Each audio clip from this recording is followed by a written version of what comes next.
events do occur. An adverse event following immunization is any untoward medical event which follows immunization and which does not necessarily and generally have a causal relationship with the use of the vaccine. This may be an unfavorable or unintended sign, abnormal laboratory findings, symptoms, or disease. Most adverse events following immunization are mild and resolved within a few days. Adverse events following immunization are reported through a well-established reporting system in collaboration with Sahpra. Adverse events following immunization can be reported through the medicine safety application on the COVID-19 call center or at any health facility in the country, where trained healthcare providers can identify and treat and report these adverse events. After an adverse event has been reported, all severe and serious events are fully investigated by the Provincial Department of Health. This includes collecting all relevant medical reports, such as the doctor's reports, the doctor's notes, laboratory results, or hospital records. During this process, the vaccine and the vaccinator may also be interviewed. Once the investigation is concluded, the case is then forwarded to the National Immunization Safety Expert Committee, in short called NISEC. NISEC is a committee of independent experts appointed by the Minister of Health to review adverse events following immunization reports and determine if these events are linked to the use of the vaccine. And this is what we'll get this morning.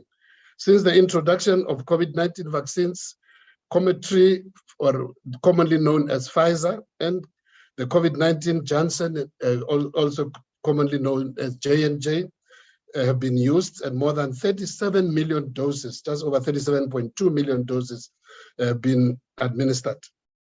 Up to the 15th of July this year, 2022, around just over 6,200 adverse events have been reported to Sahpra, which indicates a reporting of adverse events of just around 0.017%.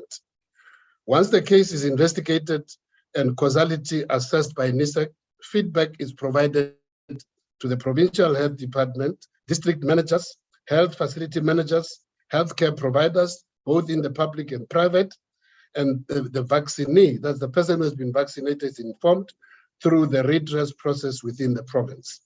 If a serious adverse event is linked to the use of the COVID vaccine, the case will be considered for compensation through what we reported earlier on, the no-fault compensation scheme. The aim of the adverse event following immunization reporting system is to maintain a high level of vaccine confidence in the public. This is through continuous monitoring of safety and efficacy data collected within the immunization program. Sahpra monitors all safety update reports, identifies safety signals, and monitor use of the vaccines and their adverse events through a vaccine safety surveillance network.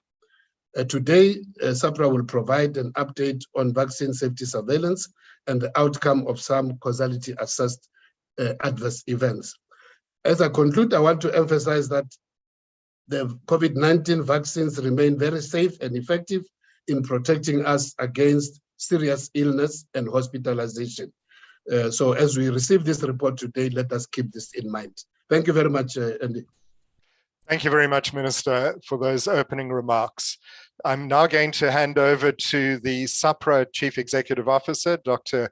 Tumisamete Makoko-Tlela, who will give us more details on a specific focus on the results of a causality assessment.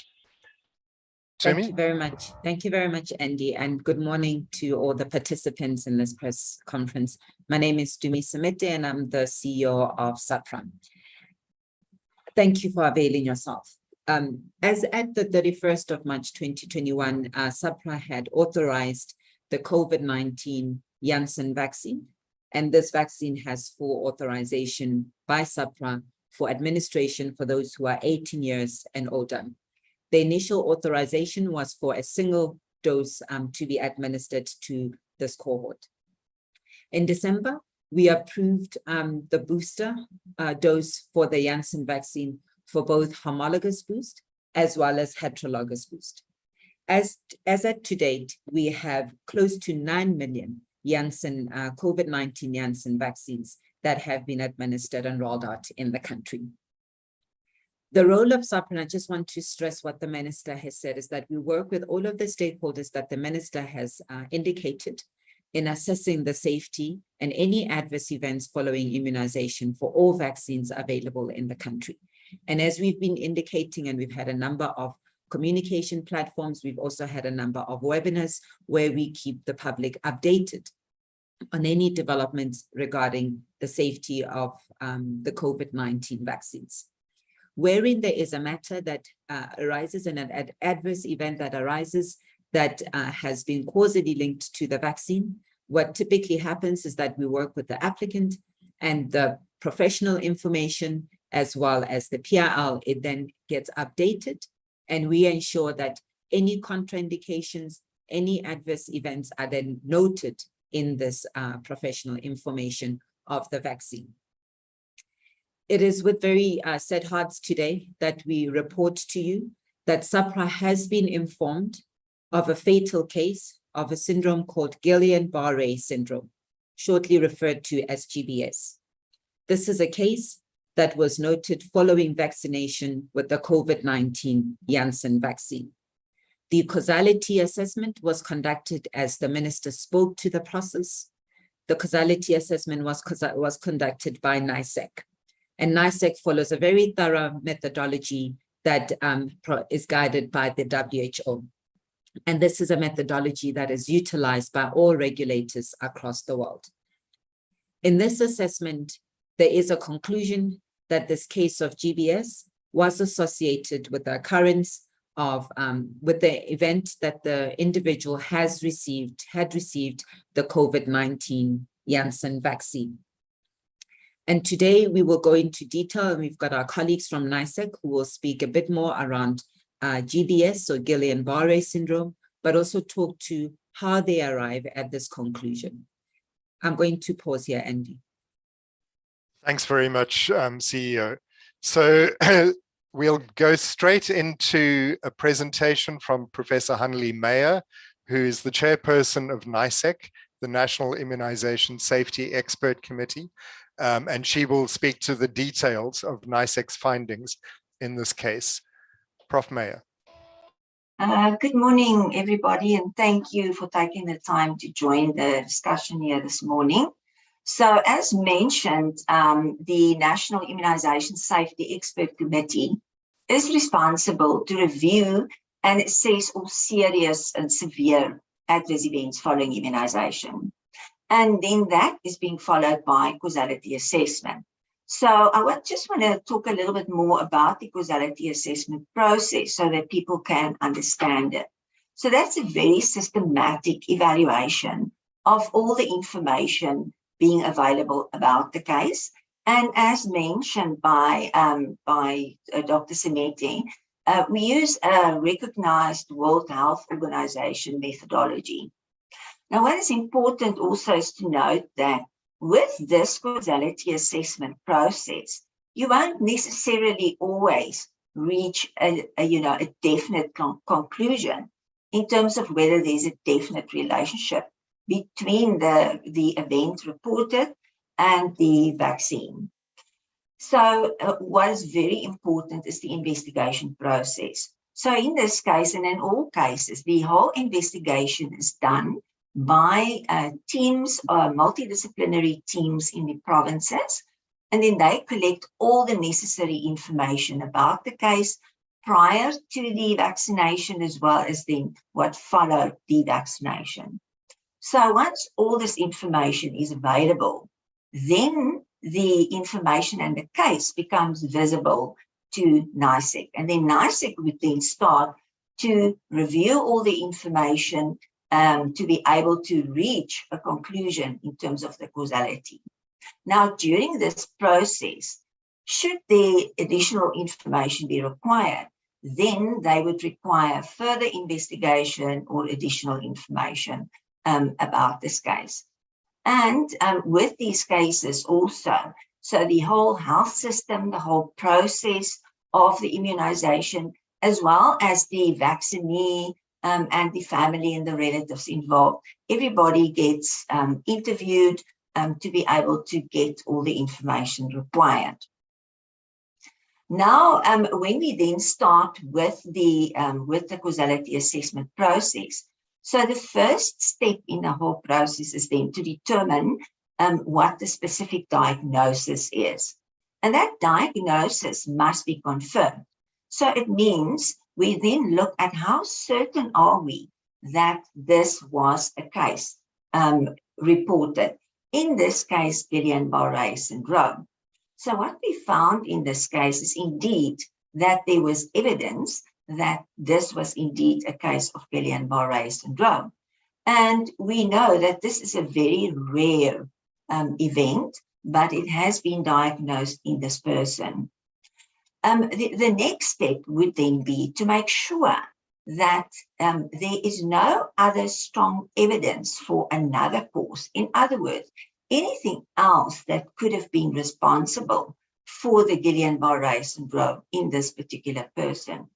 And indeed, in this case, at the time of illness, no other cause for the Guillain-Barré syndrome could be identified in this person. Then also very important is to look at whether this event happened within a certain window for that specific diagnosis. And in this case, the person presented with symptoms soon after vaccination. So it also met that specific criteria. Then we also look at whether there are any other qualifying factors involved. So in other words, you look at any underlying medical conditions, any medication the person has been on at the time of vaccination, and so forth. And all this information is obtained from the clinical records. So in this case, we then identified that this person presented with symptoms following vaccination within the specified time period. And this resulted then in prolonged hospitalization, which required mechanical ventilation. And that in itself also led to further complications and infections, and eventually it resulted in death. Very important then also is to look at that whether there's any information already available about the specific event. So in this case, we know that, as I mentioned, Guillain-Barré syndrome is a very, very rare and a very serious event, but it has been identified, and some of the colleagues will speak about that later on. It has been identified. So it is included in the product information of the Janssen vaccine. So we then eventually, after this whole process has been concluded, we classified this event as a vaccine product-related reaction and as a result of the COVID-19 vaccine. And as I mentioned, we followed the events that followed after the vaccination, and we couldn't identify any other likely cause of Guillain-Barré syndrome in this particular vaccinee at the time of illness. I think I will also pause here, and then we could answer questions later on. Thank you. Thanks very much, Hanli. So we're now going to ask Professor Mark Blockman, who is the chairperson of Sapra's Pharmacovigilance Committee, to provide some global context of these findings and what their impact is on the benefit-risk assessment of the vaccine in question. Mark, over to you. Good morning, everybody, and thank you for attending. And thank you, Andy. So Guillain-Barré, importantly, is a very rare entity that affects the immune system of patients. It affects about 100,000 people globally annually, which is a very small group of patients that are affected in the world. And when you break that down, it's about 1 in 100,000 patients that present may have Guillain-Barré syndrome. Importantly, it can be mild, but may also have a serious element to that. And it's characterized generally by this rapid and progressive ascending weakness. And what that means is that the weakness starts from the lower limbs and eventually ascends up the body. And what that means is that it may cause limb weakness, but it also has the potential to affect the respiratory system, which may require the patient to be assisted from a ventilation point of view, and may affect the brain as well, which is why we say it can be mild to very serious. There are many causes of Guillain-Barré syndrome, despite the fact it's rare. And these include viruses and other bacterial infections as well. Importantly, there are some medicines and vaccines that may cause or predispose patients to Guillain-Barré syndrome. So when we looked at the vaccine program as a regulator, we were acutely aware of this inherent risk that Guillain-Barré may be one of the adverse events that we would have to deal with. And so right up front, understanding that this was added to our pharmacovigilance plan in terms of making sure that we were able to drain the cases and utilize a robust pharmacovigilance process to allow for urgent review and ongoing risk assessment, which is what we are providing to you today. And that process has allowed for us to review in combination and collaboration with our various colleagues around this tragic case and its tragic outcome. Importantly, when we look at Guillain-Barré in our own country and across the world, at the moment we are mirroring the world experience around Guillain-Barré from COVID-19 vaccinations. And when you look at that in the global context, we note that it's exceedingly rare. There are very, very few cases that have been reported to the regulator, and even fewer than that in fact have been reviewed to show causality with the vaccine.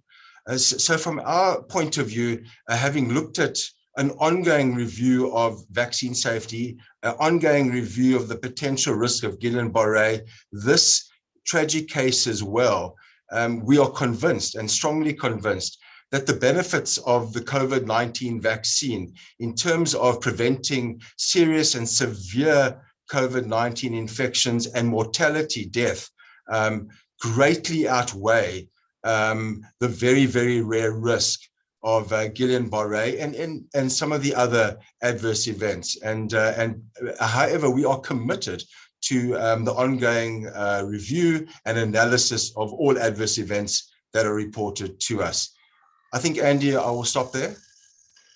Thanks very much, Mark. So I'm now going to ask the chair of the Sahpra board, Professor Helen Rees, to make some concluding remarks on this case and its global implications.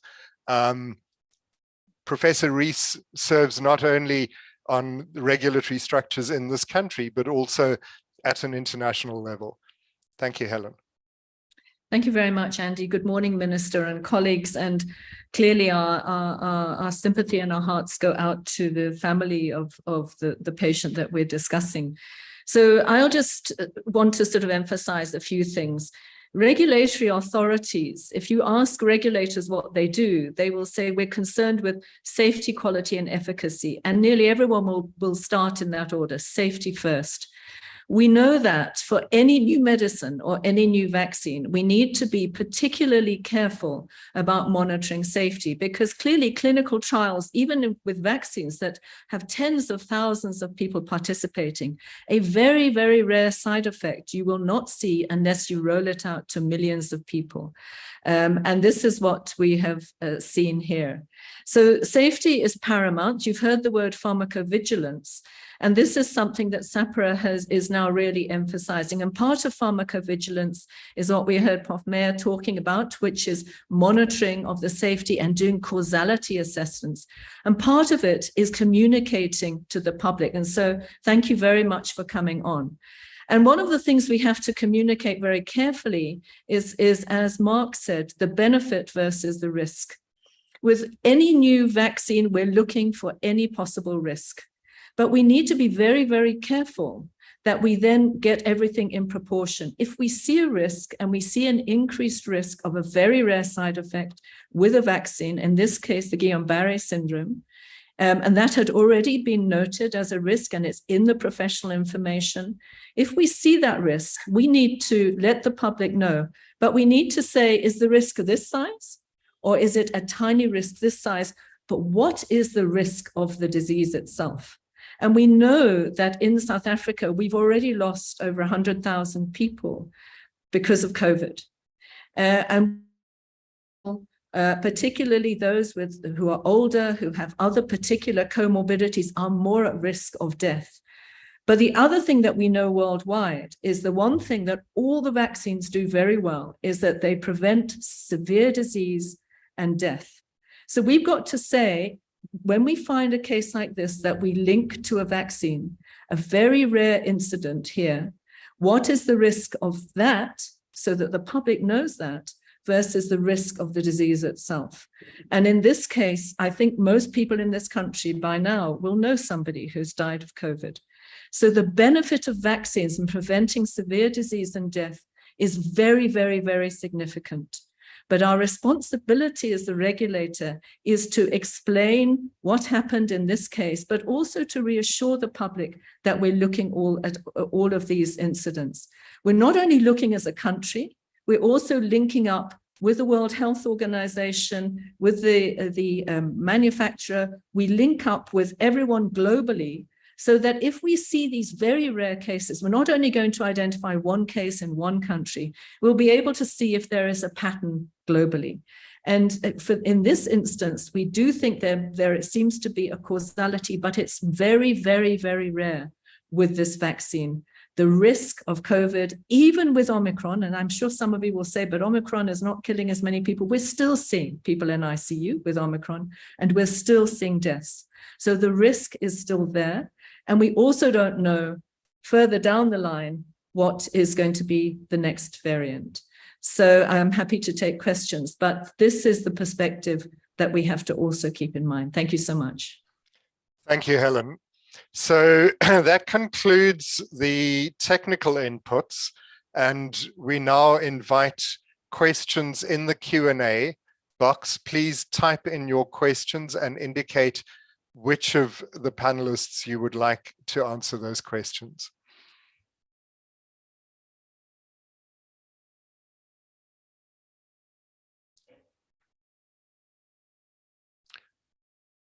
So I'm going to wait for a couple to come in and then we'll see who we direct them to.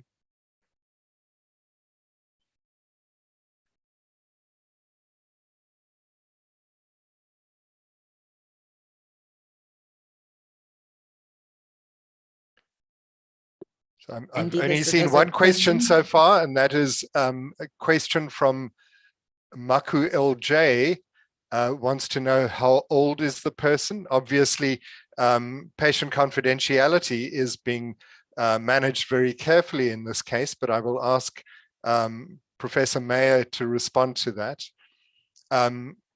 Kevin Brand from Eyewitness News, are you allowed to tell us where the GBS fatality happened, at least the province? And again, I will hand that over to Prof. Meyer. Tamar Khan from Business Day, have you received any claims for compensation for adverse events following immunization with the COVID-19 vaccine? If so, please provide details. And Estelle from Daily Maverick, is this the first death to be linked to serious side effect from either of the COVID-19 vaccines? So let's take those questions first. Prof. Meyer or Dr. Samete can take those. Thank you, Andy. I will just respond to the questions with regards to the age of the person and the province. So this is confidential information, and we respect the privacy of the person and the family. So for that reason, unfortunately, we cannot discuss this at this platform. Thank you. Thanks very much. Dr. Samete, do you want to speak to the compensation, or is that something that we should put to the department? I know Dr. Crisp is here today as well. Yes, we can put it to the department, but I'll speak to the question around whether this is the first step. I mean, we can report with confidence that this is the first death that has been causality associated with the vaccine. We have, since the rollout of the vaccines, assessed close to 160 deaths. And in those cases, we have not found causality. These deaths have been coincidental. So this is the first reported through, with causality. There are, as we said earlier, investigations that are still ongoing with other death cases. Thanks. Dr. Crisp, do you want to add anything on the no-fault compensation and the claims process? Yeah, thanks very much, Andy, and morning, Minister, and thank you to all the colleagues from Sahpra and to the media for always communicating for us. So indeed, we have a no-fault compensation fund established. I think everyone's aware that the regulations were published, the directions were published. We have the standard operating procedures in place, and we have an administrator appointed. From NICEC, there have been altogether now 75 causally linked incidents where the individuals may or may not choose to lodge claims. We have received a couple, and there's now a process of the appointment of an adjudication panel to adjudicate those cases that are referred to the no-fault compensation fund. The rules of the fund are clear in the regulations and the directions, so I think that those who are interested in how that works can be referred back to those regulations and directions in the Gazette. So yeah, this process will unfold. Thank you. Thank you very much, Dr. Crisp. So Ndumiso is asking about the severity of the 6,200 AEFI cases that were reported that the minister mentioned. How serious are those? And I'll put that also to Dr. Samete, who can also perhaps look at Shabnam Mohammed's question. Doctors are complaining that Sahpra and Pfizer ignore AEFI reports. There's no feedback. Please respond. Alex Patrick's question, I think we've already dealt with. The issue of confidentiality means we can't identify where and in which province this case happened. But let's take Linda Nesbitt's. Please, can you advise if any other AEFIs of this nature have been seen with the COVID vaccines in South Africa, that's specifically GBS, or was this the first vaccination or a booster kind? Perhaps either Tumi or Hanli Meyer can take either of those cases. Thank you, Andy. I'll start, and then Prof. Meyer, maybe you can then come in. In terms of the number of AEFIs that have been reported, and this is shared again on our microsite based on the reports that we have. And also just to stress that a lot of these adverse events following immunization, a number of them are mild. They do clear over time, but you do then get those severe ones that need to be assessed. And again, on our macrosite, we indicate what these severe ones are, and we then do the causality assessment. So there is a number that are not severe, and they then are cleared over a number of days. In terms of the cases that have been reported, we have received emails, and we've engaged with everyone that we've received emails for to provide us with details through the Med Safety app. But also, as the minister indicated, this is a process that requires the health practitioners to be involved. So we work with province, wherein the clinicians and the health practitioners look at the details of the case. That then gets escalated to the National Department of Health, and then causality assessment is conducted by NICEC. So it is important that we get all the information that is required when these matters are reported. And that's the feedback that we've been getting for those who would just send an email and say, this is what I've been going through, what is the status? So we have to make sure that proper clinical assessments are conducted. And again, I do want to urge the public to use the MedSafety app to report these through these channels so that we can assess these matters. In terms of other AEFIs that we've looked at, I'll make a reference to myocarditis that was has been included in the PI for the Pfizer vaccine. So whenever we are aware, and again, we work with other regulators across the globe, so we don't only look at data in South Africa, we look at data across the world, and we then work with the applicants, the manufacturers, to update the professional information so that all of these are catered and reflected in this. So myocarditis is one of them, and in this case also GBS. And so we regularly update these. Thanks, Andy. I'm going to pause there. I don't know if Prof. Meyer wants to come in. Thank you. I would like to just, emphasize the fact that people report, whether it's healthcare workers or whether it's the public. So they would report an event. And that's why I said the first step in the causality assessment process is to determine whether whatever has been reported meets that case definition for that specific condition. In other words, how certain are we that the correct diagnostic procedures have been followed and that it is really a case? If I can maybe use anaphylaxis as an example. So we've had many of these instances where a person would report anaphylaxis, which is also a very, very serious and very, very rare event. But then when you start with the investigation, then you would find that the person actually just had a very bad rash, for example, but they reported it as anaphylaxis. So that's why at this point in time, it's very difficult to say we have had so many cases reported of XYZ, because you can't really make any statements or conclusions unless this investigation process has been followed completely. And that is why it's so important for people to, to report the event and to report as much information as possible. I can maybe just mention in terms of the causality assessment, and it was also mentioned earlier on, the vast majority of these events, close to 70% for both vaccines, actually turned out to be coincidental. In terms of vaccine product-related events, it's about 15%, and that then includes events that's not very severe, where people, easily recover after a period of time. So in terms of there are also these stress-related reactions, where people react to the whole process. In other words, maybe the injection, and then they have a certain reaction. And about 3% of the cases reported we classified as those. And then there's unfortunately the unclassifiable cases, which is close to 10% of the cases that we have closed. And those are the ones where we just do not have sufficient information to do any kind of causality assessment or to come to a final conclusion. So I hope this clarifies some of the questions that's been asked. Thank you. Thanks very much, Hanli. Shabnam Mohammed has asked a number of questions about the no-fault compensation scheme.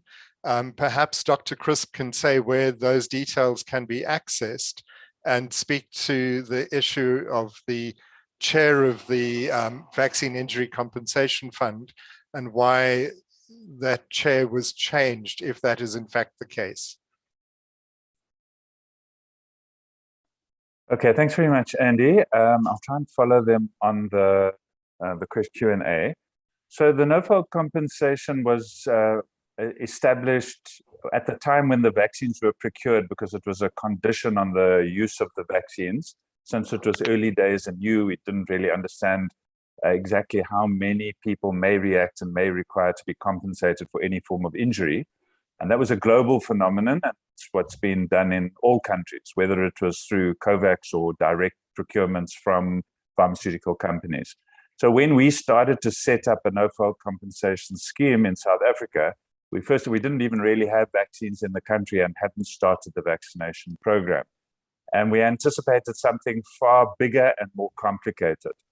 But as time unfolded and the reports came in, we realized that the events are extremely rare, and those events that lead to injury are even rarer. As you heard, we are dealing at this stage, after 37.5 million doses, with somewhere around 75 potential claims. They're not all claims yet, but potential claims.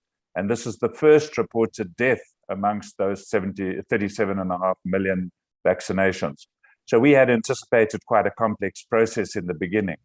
When it was clear that that was not going to be like that, we downscaled the expectation to reduce the cost. We certainly didn't need to have judges involved, and we certainly don't need to have hundreds of lawyers and people involved. It is a far easier process since we already have the mechanisms with Sahpra through NICEC and the whole investigation of Aefis already in place in South Africa. So it's an administrative procedure now, but the details, as I said, are in the government gazette. I'm sure we can find a way to give the reference to those. They are well explained in the directions, and the claims come to the fund. If an AEFI is reported to the fund or to the department, we just refer it back to the process that was outlined by the Minister and Professor Mayer and others already, so that it goes through the full evaluation process. The vast majority of reports turn out to be something other than a vaccine injury. But once it is determined by NICEC to be a vaccine injury, then of course that's when the adjudication of the injury and the value, according to the tables in the regulations and directions, are adjudicated independently. And that's the process that is now starting in the department, since we have a number of cases to evaluate for compensation now. I hope that answers the questions. I'm not sure if there are others. Thank you, Nicholas. I think that's clear. There was a question that I'd skipped over from Gillian, who said, you state that the vaccine is very effective for hospitalizations and deaths, yet our recent hospital stats show that the ICU is the highest among the vaccinated. These stats have now been removed. And I wondered if we could ask Dr. Kerrigan-McCarthy from NICD, perhaps just to clarify the situation with hospitalizations of those who have been vaccinated versus those who have not. Thank you. Yes, thanks, Gillian. I can't speak to the removal of that piece of information from the dashboards, but what I can say is that when one has populations that are highly vaccinated, as in South Africa, you've heard how many millions of doses have been administered across our country. And one realizes that a proportion of persons who are vaccinated will develop illness. The actual translation of that proportion into numbers means that a relatively higher number of persons who have been vaccinated may land up in hospital. So it's whereas if one looks at the proportion of unvaccinated persons who land up in hospital, that's a much higher percentage. Yet because the people who've been vaccinated at this stage far outweigh the numbers of unvaccinated persons, if one compares actual numbers, it looks as if more vaccinated people are in hospital. But I'd also like to call to your attention that the mortality rates following vaccination with COVID are markedly reduced. And whereas the mortality rates amongst unvaccinated persons remain incredibly high. And it's on this basis that our country has followed suit globally and, of course, recommended vaccination against COVID for us. So thank you, Mark. Thanks very much. Prof. Rees, do you want to add something to that point as well? Yes, here I would add a global hat, because I work very closely with these large committees in WHO. So when you're looking at deaths and serious disease and hospitalization, you can't just look at a number. You have to say, of the vaccinated people, how many went in, what percentage, and of the unvaccinated, how many. And without question for all vaccines, and some are more effective than others, but for all vaccines, if you are vaccinated, your risk of serious disease and death and ICU admission is much, much, much lower than if you are not. Now, we've seen, and many of you will have noted with Omicron, this latest variant, that we are seeing infections, but what we are not seeing worldwide is that the level of serious disease and deaths. So the vaccines of all descriptions and in different ways have lowered the amount of death and hospitalization. So it's very, very important to know that we're not only working in South Africa, we are actually working worldwide and continuously. WHO is continuously looking at this data and continuously evaluating the safety as well. Thanks very much, Prof. Rees.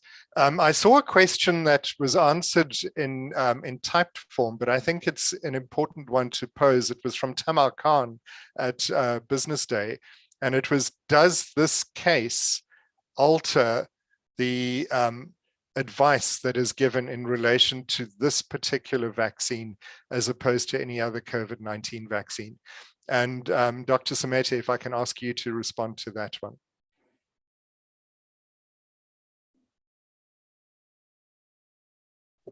Thank you. And is this the one? I just want to make sure. I was just reading as you were speaking. It was the one from that Tamar.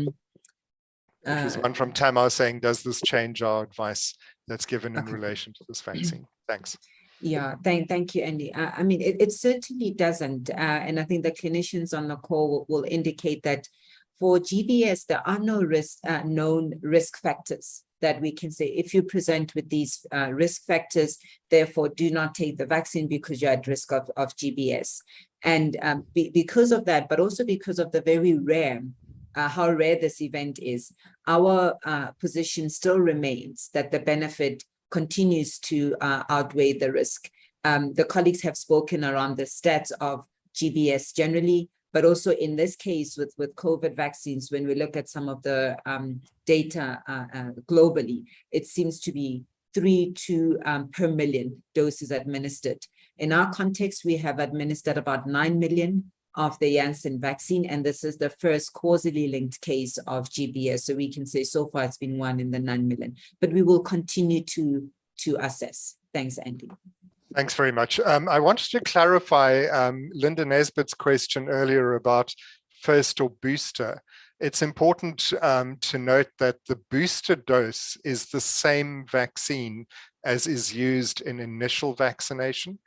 There are 2 options. When we say homologous, that means the same vaccine is used for subsequent doses. So as was explained earlier, the COVID-19 vaccine Janssen was initially approved as a single dose and then approved for booster dosing.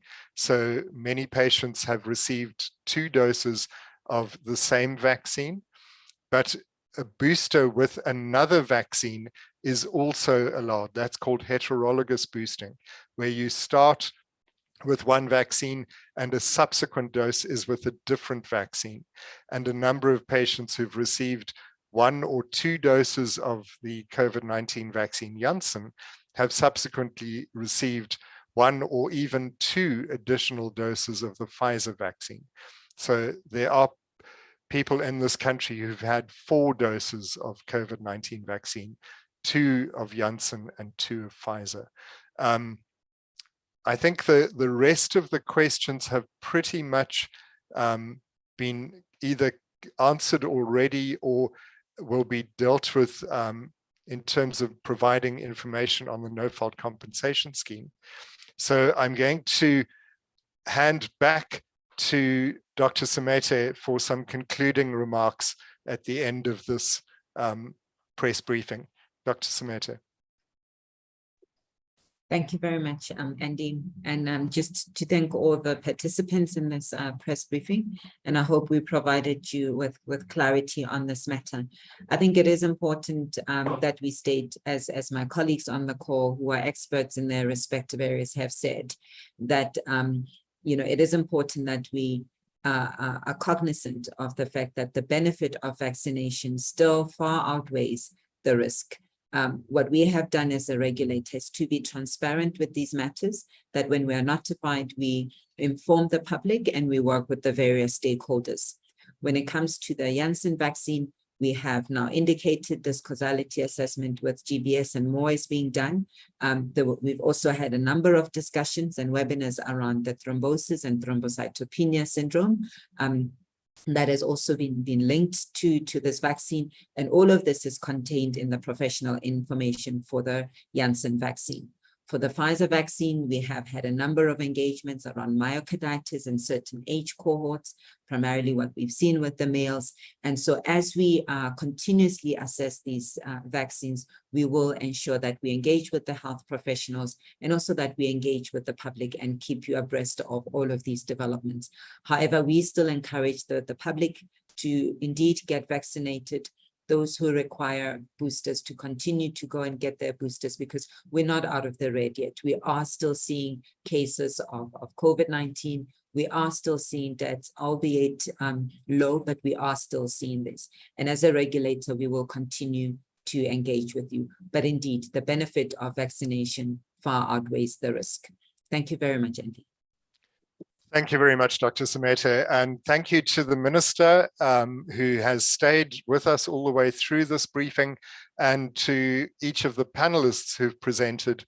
Thank you very much to the members of the media for your questions. I trust that we've been able to answer all of those, and I thank you very much for your attention. Thank you. Goodbye. Goodbye. Thank you, Andy. Thank you. Thank you very much. Thanks, everyone. Thank you. Thanks, everybody. Thanks, everyone. Bye. Thank you. Bye.